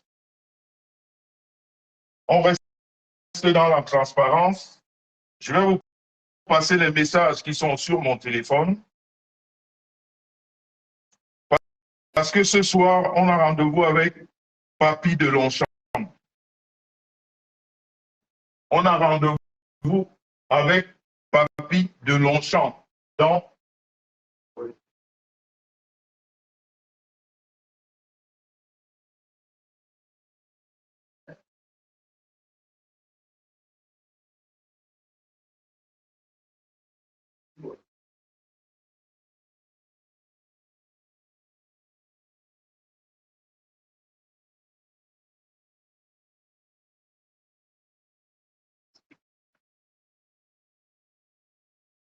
Donc, voilà. Est-ce que vous êtes prêts pour accueillir Papy de Longchamp?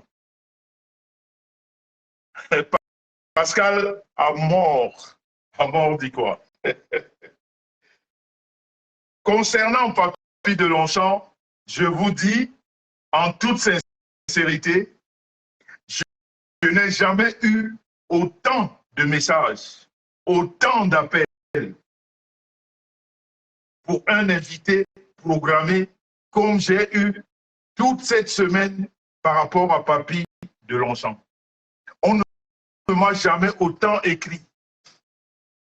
Vous avez sûrement, vous aussi, lu les commentaires sur les publications, pardon, les posts que je faisais concernant Papy.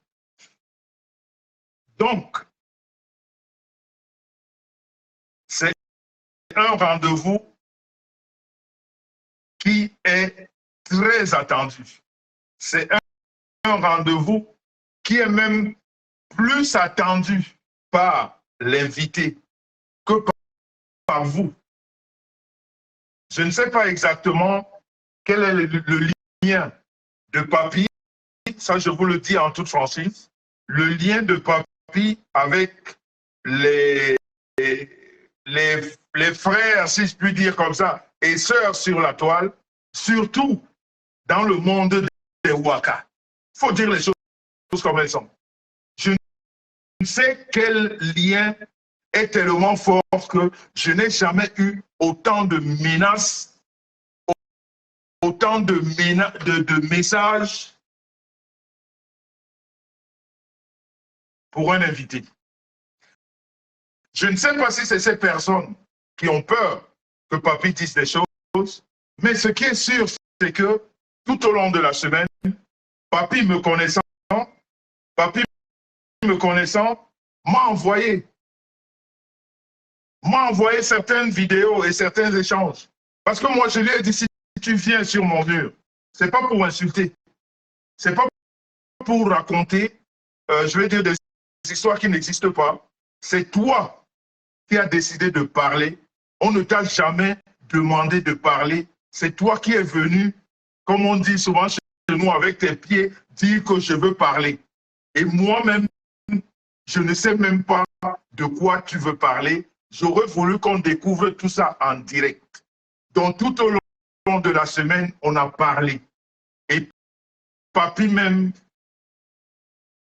est conscient que, comme il le dit, les gens ont peur. Il a des menaces. On l'appelle de partout. On lui promet des choses terribles. Je lui ai demandé pourquoi. Il me dit parce qu'il a beaucoup de choses à dire. Donc, j'ai eu Papi ce matin à 11 h. Papi m'a dit qu'il était... Je lui ai demandé, j'ai encore le message, hein. Tu es prêt pour 20 h? Il me dit, je suis prêt. Il me dit, je suis prêt. Je dis, tu es au courant de toutes les menaces et tout ce qui se passe? Il me dit, je suis au courant. Autant qu'on appelle chez toi, on écrit, autant on écrit chez moi. Donc, Papi était prêt. À 15h30, on a parlé. Papi me dit, c'est même pas les questions des internautes qui me dérangent. C'est toi, ta perspicacité avec tes questions dont il parle de moi. Il me dit, les questions des internautes ne me dérangent même pas. C'est tes questions à toi. C'est tes questions qui me font réfléchir. Parce que avec toi, tu es imprévisible dans la façon dont tu poses les questions. On a parlé à 15h30. Il était avec les enfants, jouer au jardin. Je ne sais pas qu'est-ce qu'il m'a dit au jardin. Ouais, je crois au jardin, ou je ne sais pas, au McDonald's. Mais il était avec des enfants. Et la famille, Papi m'a dit, Monsieur Messan, j'ai vu les interviews que tu as fait aux gens. J'espère que je serai à la hauteur de tes questions. Donc, on a bien parlé à 15h30. Et la famille, je peux vous dire que depuis 15h30, Papi de Longchamp est injoignable. Vous avez vu que j'ai improvisé 2 sujets pour vous contenir parce que j'aurais eu mal de vous avoir comme ça et de partir quand vous êtes venus. Donc, j'ai improvisé ces sujets, Dieu merci, qui étaient aussi très instructifs, même plus que ce qu'on aurait écouté ce soir. Donc, je peux vous dire que depuis 15h30, Papi de Longchamp est incroyable.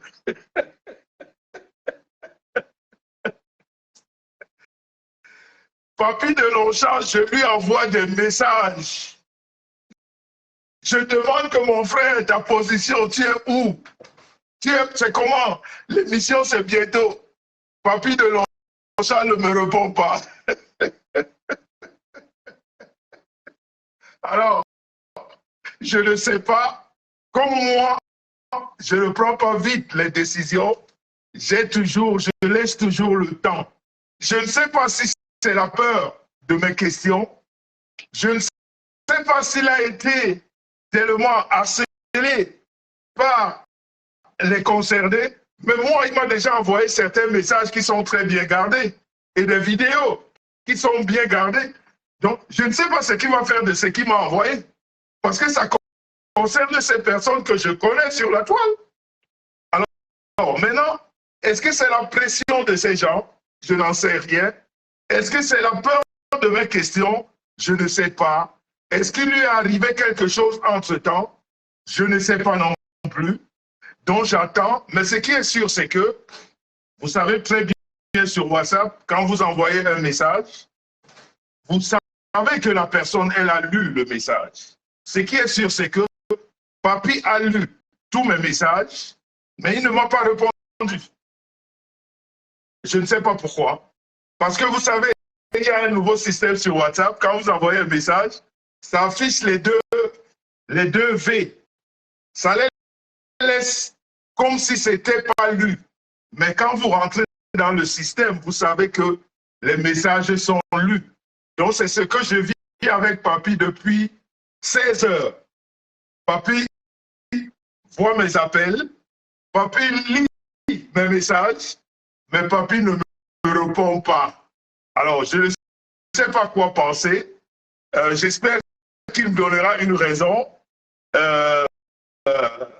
J'espère qu'il me donnera une raison. Pour l'instant, je me réserve de tout commentaire. Une chose est sûre, je vous ai très bien entretenu. Je crois qu'il y en a qui ont pris,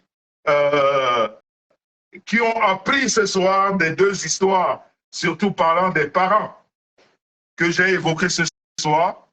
En attendant que Papi, peut-être, nous rejoigne tout à l'heure, je ne sais pas, parce que là, maintenant, je suis comme vous, j'attends. Il y a encore quelques instants, j'ai appelé, ça sonne, mais ça ne décroche pas. Mais je vais quand même vous l'annoncer, je suis en train de discuter avec Kamwa la Panthère, qui pourrait être mon invité la semaine prochaine, par rapport à sa nouvelle orientation, je veux dire politique, patriote et tout ce que vous savez.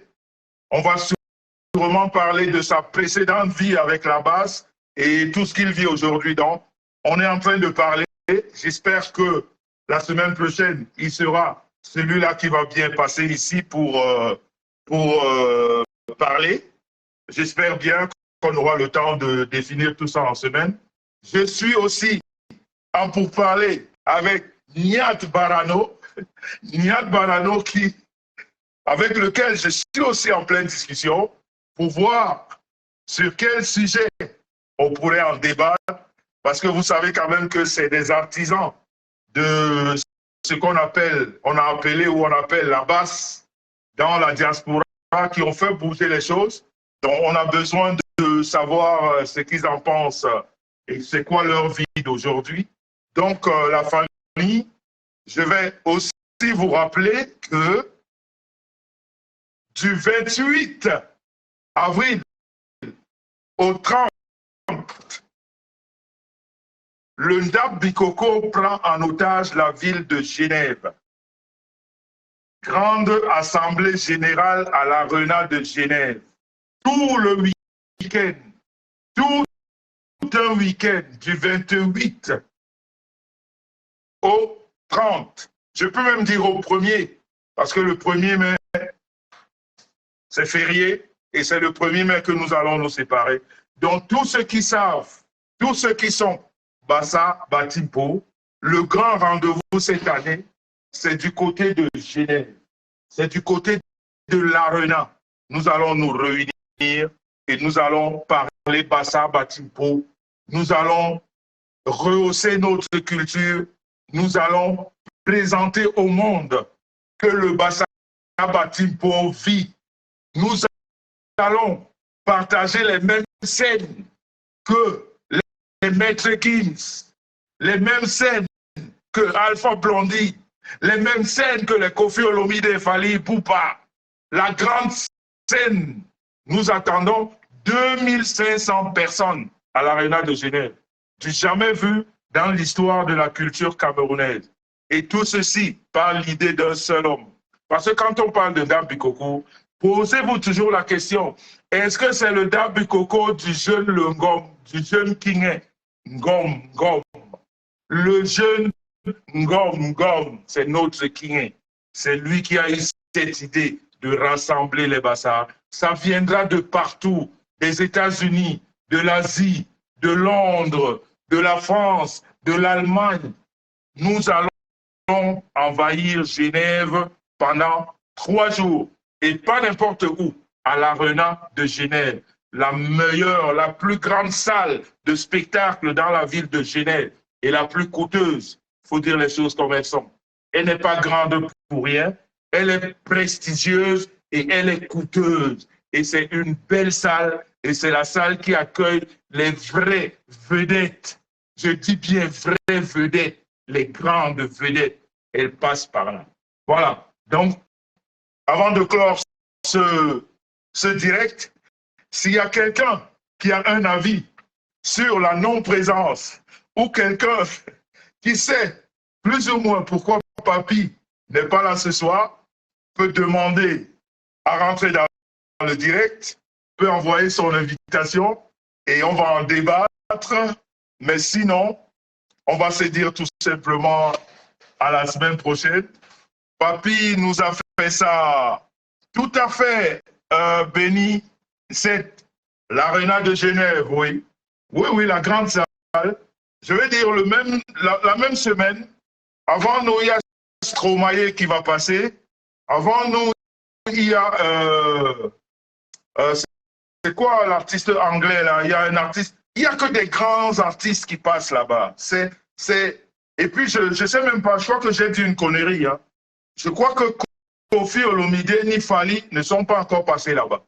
Je ne pense pas. Ils ne sont pas encore passés. Je crois qu'il y a Youssou N'Dour qui est passé par là-bas. Il y a Maître Gims qui a fait le plein de la salle que nous allons prendre. Mais ni Koffi, ni Fally, ils n'ont pas encore fait l'Arena de Genève. Parce que c'est le prestige. Vous allez le vivre pendant 3 jours. Donc voilà. S'il y a quelqu'un qui rentre dans ce direct, eh bien, vous êtes la bienvenue. Et s'il n'y a personne, je vais juste vous dire à la semaine prochaine, en espérant que Papy de Longchamp me donnera des raisons valables, parce que je dois revenir vous expliquer pourquoi il n'est pas passé, pourquoi il n'est pas là, pourquoi il n'a pas répondu à mes appels. J'espère qu'il va me donner une raison. Et je viendrai vous dire exactement ce qu'il m'a dit. Mais pour l'instant, je n'ai aucune information de Papy. Il ne réagit pas par son WhatsApp, ni par les appels. Donc, je vais attendre 5 secondes. S'il y a une invitation, on va la prendre, on va discuter. Sinon, on se dit à la semaine prochaine pour sûrement un autre live. Où l'invité ne va pas nous planquer comme Papy de Longchamp, parce que le message que j'ai eu, les gens étaient prêts ce soir. Je peux vous dire que moi-même, j'étais très prêt. J'espère qu'il aurait pu répondre à toutes mes questions parce que j'en avais un tas et pas les moindres. Mais bon, il n'est pas là. Il n'y a pas il n'y a personne qui demande à parler.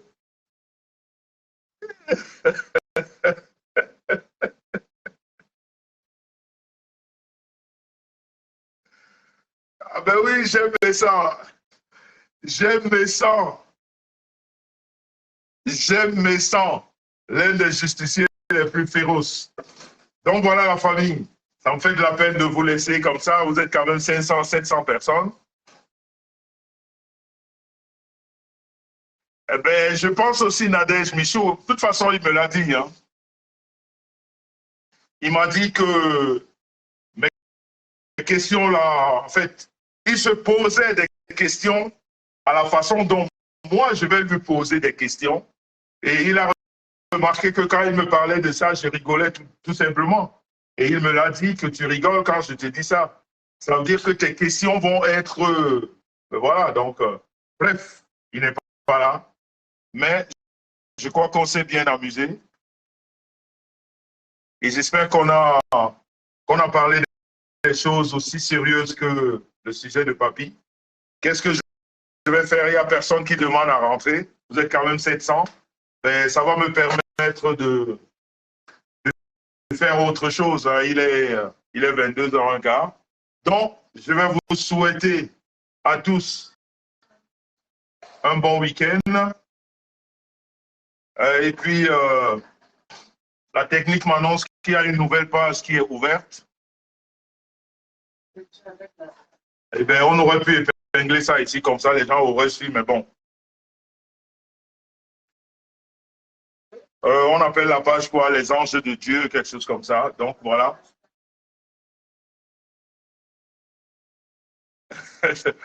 Merci Nadia. Donc, voilà. Qu'est-ce que je voulais dire? Bon week-end à vous. Sortez toujours couverts. Et comme je l'ai dit à l'entame de ce direct, les enfants qui ont des soucis avec leurs parents, ne laissez pas partir vos parents sans avoir remis le contact. Ne faites pas le bras de fer avec vos parents parce que vos bénédictions ne peuvent venir que de vos parents. Les amis ne peuvent pas vous bénir. Les tontons, les tatas ne peuvent pas vous bénir. Mais par contre, si les tatas, les tontons, les amis essayent de vous maudire et que vous avez la bénédiction de vos parents, vous verrez ce qui va leur arriver. Parce que la meilleure protection d'un enfant, c'est celle dont son père et sa mère ont mis sur sa tête. De leur vivant, ou même après, ils sont avec vous. Parce que quelqu'un disait, les morts ne sont pas morts. Surtout quand tes parents ont gardé une idée positive, une bonne idée de toi. Là où ils sont, ils ne peuvent jamais t'oublier. Et ils vont t'accompagner dans toutes les difficultés que tu auras. Moi, quand je vais au village, je me lave sur la tombe de mon père en parlant. C'est pour ça que quand je parle ici, c'est avec beaucoup d'autorité. Parce que je ne dois rien à personne, parce que je n'ai peur de personne. Parce que personne ne peut rien me faire, puisque je n'ai rien fait à personne. Et je sais que mes parents sont avec moi. Quand je vais, je suis en connexion directe. C'est sur leur tombe, à minuit. Pas comme la croqueuse de diamants, pas pour distribuer l'argent. Moi, je vais là à minuit pour me laver et parler. Et quand j'arrive, ça c'est des conseils que je vous donne, quand j'arrive au Cameroun, le lendemain, je suis au village avec une bouteille de vin, du bon vin que je verse sur la tombe et je bois aussi. Je partage ça avec mes parents. C'est très important ces petites choses. On croit qu'elles sont petites, mais elles sont très grandes. Dans l'imaginaire, elles sont très grandes et elles jouent dans notre vie. J'ouvre le vin, je verse, ça veut dire que je leur donne. Ils boivent, moi-même je bois le même vin et je laisse la bouteille sur leur tombe. Oui, et quand je rentre la veille de mon voyage, je vais là-bas, je me lave en parlant. Je me lave en parlant. Je dis là, je suis en train de partir. Vous m'avez gardé.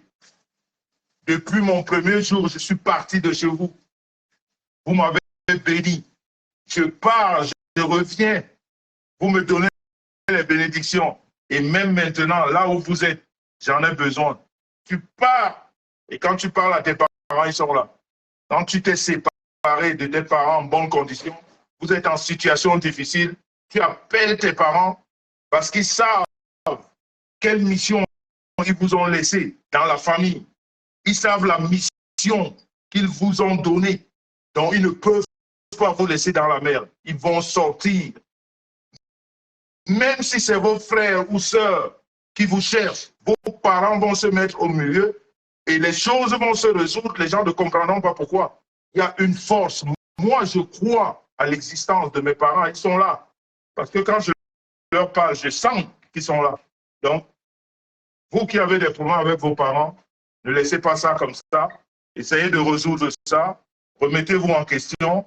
Allez vers vos parents. Parlez. Et puis, vous verrez que dans votre vie, que ce soit les amis, que ce soit même au niveau de votre boulot, personne ne vous fera jamais rien. Et quand les gens auront tout essayé sur vous, quand les gens auront tout essayé, sans toutefois vous atteindre, ils vont vous appeler sorcier.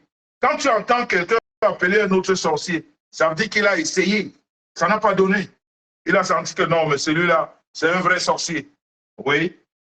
Et cette sorcellerie-là, on ne peut la voir que de ses parents. Donc voilà, le lien est épinglé. Abonnez-vous, ça c'est une page de prière. Vous savez que la star met ça avec la prière. C'est une histoire d'amour. Donc, je pense que la semaine prochaine, ça reprend avec les mamounes, les prières et tout. Donc, abonnez-vous. Et comme je le dis aussi très souvent, c'est une chance d'avoir une femme chrétienne, une femme qui sait prier pour son mec, pour ses enfants. C'est très important dans la famille. La croyance est quelque chose de très, très important. C'est-à-dire quand vous avez à côté de vous une femme qui ne fait que prier pour le bien, mais vous êtes protégé. Et ça, quand ma maman a vu la star la première fois, même en mourant récemment, au télé, on était en direct, elle lui dit à Manuel, mais Yiglewe Yomiara Mayara. Mais Yiglewe Yomiara Mayara. Elle a parlé, elle est morte. Elle est partie avec ses paroles. Mais Yiglewe Yomiara Mayara. Rien de plus puissant, de plus puissant que Mayara. Quand ça ne va pas, Yara. Quand tu as du bien, mais qu'est-ce que tu vas avoir peur de qui? La peur, je ne connais pas. Donc voilà la famille. Papy de Longchamp n'est pas là. Je vous rendrai compte la semaine prochaine. Passez des bons moments avec votre famille. Sortez couverts, comme on dit. Aimez-vous les uns les autres. Aimez-vous les uns sur les autres. Et surtout, soyez patients. Soyez amour. Hein? Pardonner. Mais pardonner ne veut pas dire embrasser. Non. Vivons avec cette distance. On se respecte à distance. Mais on ne mélange plus parce que, comme disent les Ivoiriens, le monde est gâté. Il faut faire attention. Merci la famille, merci à ceux qui sont là.